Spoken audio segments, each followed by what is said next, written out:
We live in a world today where most of our jobs are unfulfilling. We're using social media apps to chase that next like. And I'm guilty as much as you, but we're lacking something at a fundamental human level, and that's building something with our hands. It's been ingrained in us from the start. In previous generations, that was easy. They were settling new land, building nations, and overcoming enemies. For us, we're focused on the digital age where everything is automated and mass-produced, making it very difficult for us to enjoy our individual hard work. Woodworking has had unintended consequences in my life and has turned into something more than I ever envisioned. First started with my wife and I moving into our first home, and we had no furniture. Now, I grew up with solid oak furniture built by the local Amish, so I understood the value of high quality furniture, but I didn't want to pay the price. And lo and behold, I didn't know how to build anything or how difficult it may be. But I did take the leap and bought a Craig pocket hole jig and started building furniture with 2x4s and warped hardwood from the local big box stores. Now looking back, those projects may never be my best, but what it did was it set me on a path. And I want you to think back to one of your biggest accomplishments and that feeling of pride, happiness, and relief from the culmination of your hard work. That's the feeling you're going to get when you sit down every night with your family at the dinner table you built,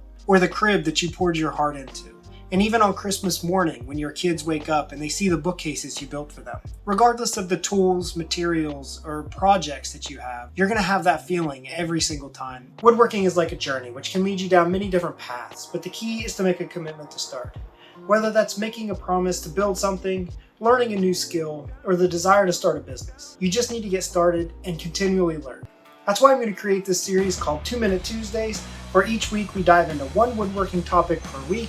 No fluff, no useless hacks that you'll forget by Wednesday, just solid advice and learning. My name is Tyler Brown, and I will see you next Tuesday.